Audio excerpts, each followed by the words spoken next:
도널드 트럼프 미국 대통령이 나토 회의 참석차 네덜란드 헤이그에 도착했습니다.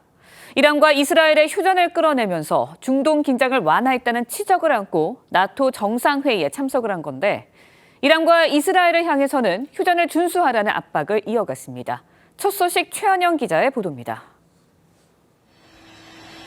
트럼프 미국 대통령이 전용기에서 내리기 전 USA라고 써있는 모자를 쓰고 있습니다.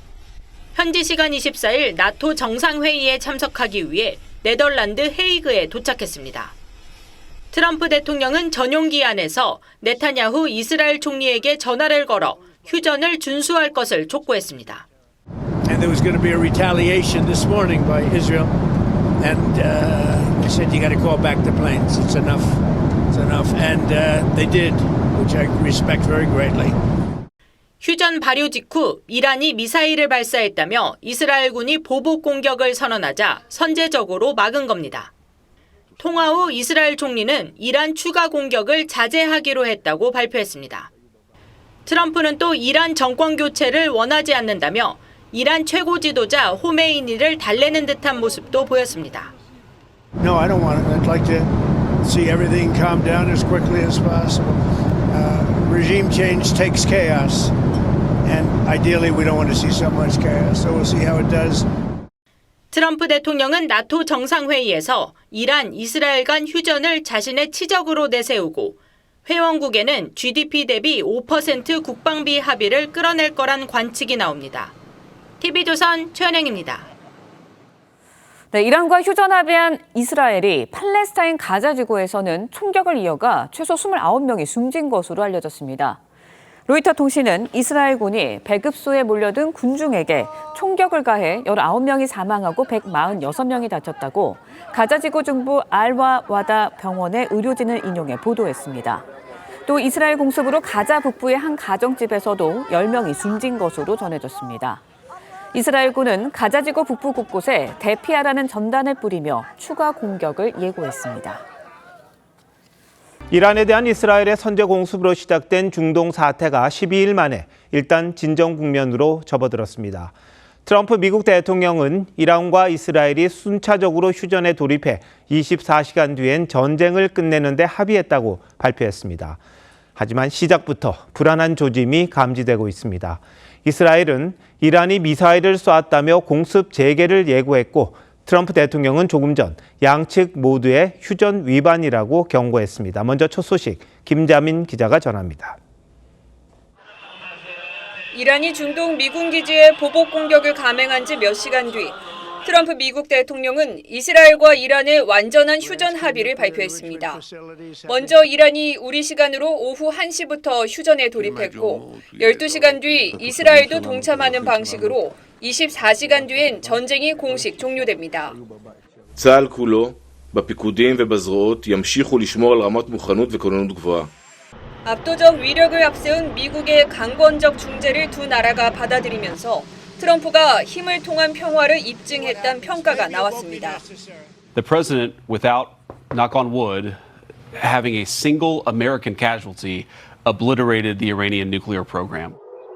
하지만 휴전은 시작부터 불안한 상황입니다. 이스라엘군은 이란이 휴전 발효 2시간 만에 미사일을 발사했다며 고강도 보복 공격을 천명했고 이란은 거짓 보도라고 맞서며 추가 공격엔 대응하겠다고 예고했습니다. 트럼프 대통령은 양측이 모두 휴전을 위반했다면서 이스라엘을 향해 폭탄을 투하하지 말라고 경고했습니다. And now I hear Israel just went out because they felt it was violated by one rocket that didn't land anywhere. I'm not happy about that, Israel, either. 휴전이 발효되기 직전에도 양측은 미사일 공방을 벌여 이스라엘에서 4명이 사망했고 이란에선 9명이 숨지는 등 사상자가 속출했습니다. TV조선 김자민입니다. 휴전 합의 발표에 앞서 이란은 중동 내 미군 기지를 향해 보복 공격을 가했습니다.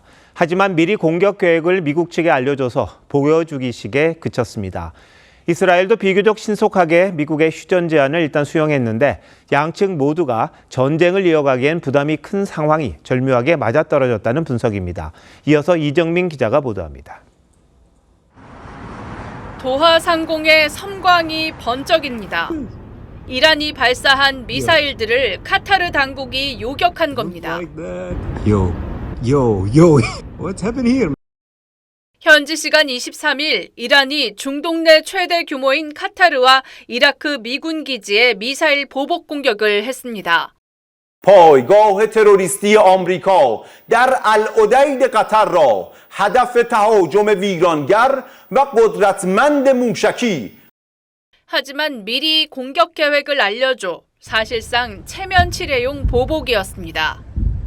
트럼프 대통령은 14발의 미사일 중 13발은 요격됐고 한 발은 위협적이지 않아 그냥 뒀다며 미리 알려줘 사상자가 나오지 않은 데 대해 이란에 감사하다고 밝혔습니다. 이란은 제한적 공습 후 확전을 원치 않는다는 입장도 발표했습니다. 군 수뇌부 전멸 등으로 궁지에 몰리자 정권 교체만은 피하려 미국이 내민 휴전 카드를 수용한 것으로 보입니다. 다만 여전히 변수는 남아있다는 관측입니다. 핵 합의라는 걸 다시 해야 되잖아요. 미국도 그렇고 이란도 그렇고 어떤 형태의 초안이 나오고 합의안이 나오느냐가 정말 중요한 관건이겠죠. 이스라엘 입장에서도 가자지구 전쟁 장기화로 부담이 커진 상황에서 이란 핵무기 개발 타격이란 소기의 목적은 달성해 확전은 피하려 했단 분석이 나옵니다. TV조선 이정민입니다.